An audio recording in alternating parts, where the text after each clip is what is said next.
सुबह का वक्त है। घर की बड़ी बहू रिया रसोई में बैठी है। उसके सामने एक छोटी सी डायरी है और हाथ में एक पुराना पेन। वो बड़ी संजीदगी से पिछले कुछ दिनों के खर्चों का हिसाब लगा रही है। फिर वो उठती है और रसोई के डिब्बों को चेक करना शुरू करती है।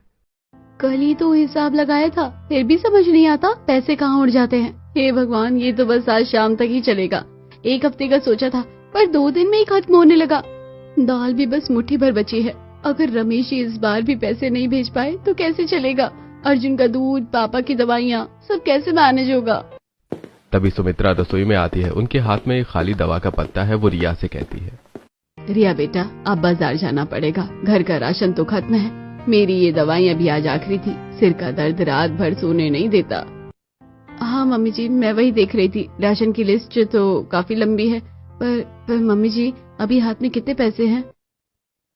बस यही 200 बचे हैं। राम प्रसाद जी के पास कुछ भी नहीं है। खेत का जो थोड़ा बहुत अनाज बचा था वो तो साहूकार ले गया।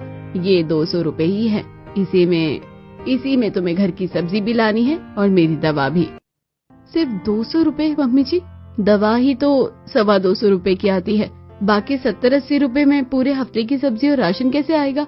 आटा और दाल तो बिल्कुल खत्म है।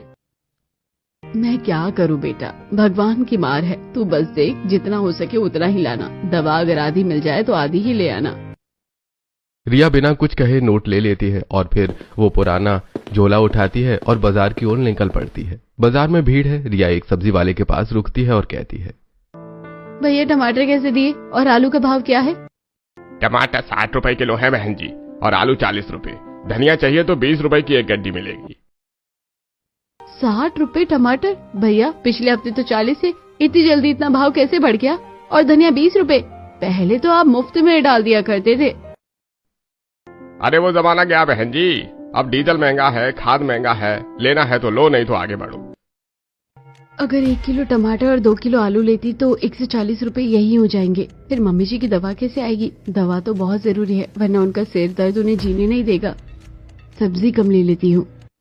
रिया थोड़ा सा सामान और दवाइयां लेकर वापस घर की ओर चलती है। जब वो घर पहुंचती है तो उसकी देवरानी पिंकी, जो शहर से आई है और जिसकी नई नई शादी हुई है, झोला देखकर कहती है, अरे भाभी आप आ गई। दिखाइए क्या क्या लाई है। बस इतना सा सामान?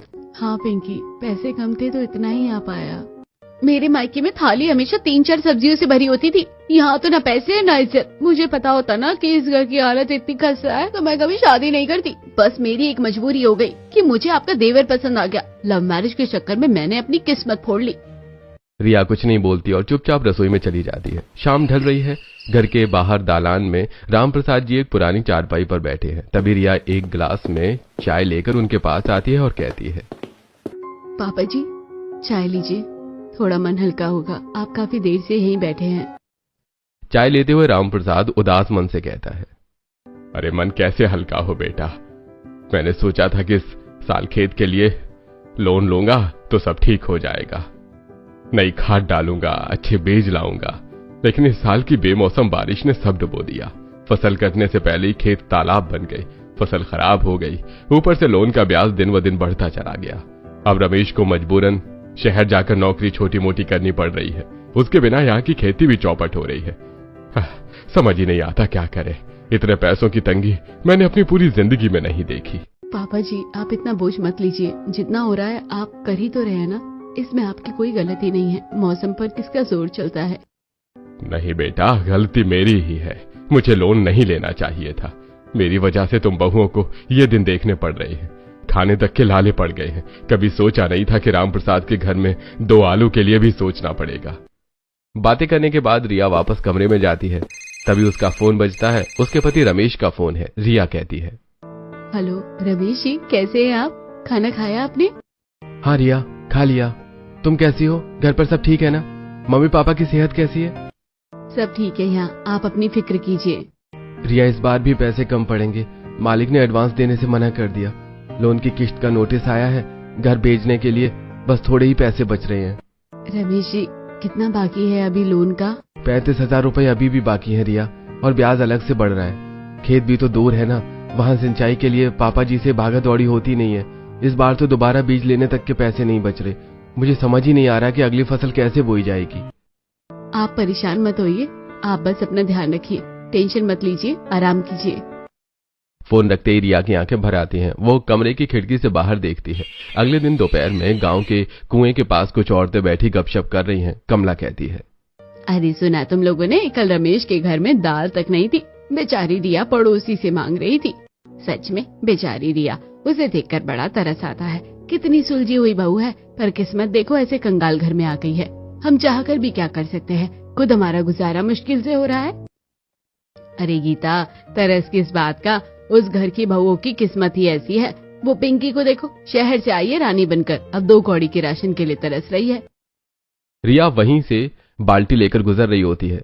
वो सब कुछ सुन लेती है। उसके पैर एक पल के लिए ठिठकते हैं, लेकिन वो पलट कर जवाब नहीं देती और वहां से चली जाती है। घर पहुंचकर वो देखती है कि उसकी सहेली सविता उसका इंतजार कर रही है। रिया, कहाँ थी तू? तू परेशान मत हो, मैं हूं ना। अगर तुझे कुछ चाहिए तो तू मुझसे मांग लिया कर। मैं ठीक हूँ सविता, कुछ नहीं हुआ। झूठ मत बोला कर, मुझे पता है कि तू बहुत परेशान है। घर में पैसों की कितनी किल्लत है। तू कब तक ऐसे ही घुटती रहेगी? तुझे कुछ तो करना चाहिए। ऐसे हाथ पर हाथ धर कर बैठने से क्या होगा? हाँ सविता, तू सही कह रही है, कुछ तो करना होगा, पर क्या? न जमीन पास में है न पैसा। हाँ, तू जो भी सोचे, जो भी करे, मैं हमेशा तेरा साथ दूंगी। शाम को घर के आंगन में दादी माँ अपनी चारपाई पर बैठी माला जप रही हैं। रिया उनके पैरों के पास जाकर बैठ जाती है तो दादी कहती हैं, क्या सोच रही है बेटा, इतनी क्यों परेशान है?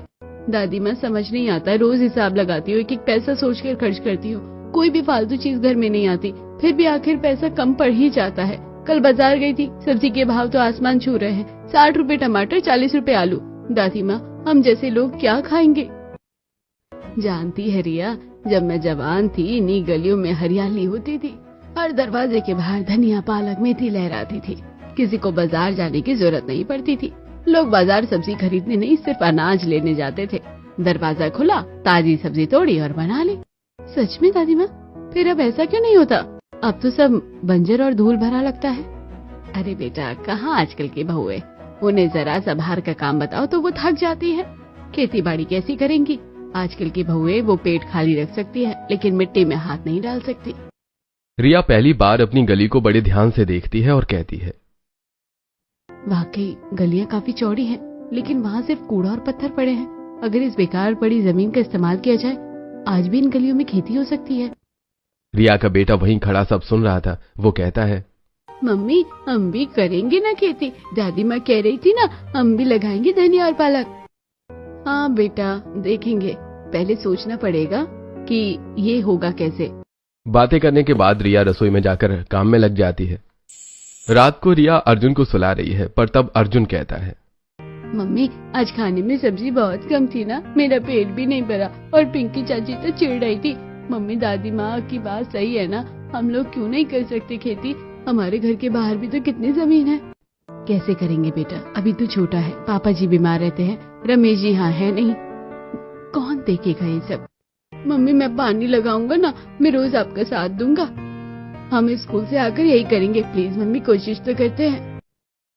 बातें करते हुए रिया अर्जुन को सुलाकर बाहर आंगन में आती है। वो काफी देर तक उस खाली पड़ी गली और अपने घर के सामने की मिट्टी को देखती है। फिर वो अंदर जाती है और कोने में रखी खुरपी पुरानी उठाती है। वो दबे पांव दरवाजे के बाहर आती है और मिट्टी खोदना शुरू करती है और अपने आप से कहती है, कोशिश करने में क्या बुराई है, कम से कम धनिया मिर्च के पैसे तो बचेंगे। तभी अर्जुन वहां आ जाता है। मम्मी, मैं भी आ गया, मैंने कहा था ना मैं आपका साथ दूंगा। तू सो जा बेटा, रात बहुत हो गई है। नहीं मम्मी, मैं भी खोदूंगा। दोनों माँ बेटा मिलकर मिट्टी को बराबर करते हैं। रिया के पास कुछ सूखे धनिया के बीज और थोड़ी सी मेथी थी। वो उन्हें मिट्टी में डाल देती है और अर्जुन से कहती है, पता नहीं बेटा ये उगेगा या नहीं, एक बार कोशिश करके देख लेते हैं। अगर ये धनिया भी उग गया ना, तो हमारी दाल में स्वाद आ जाएगा।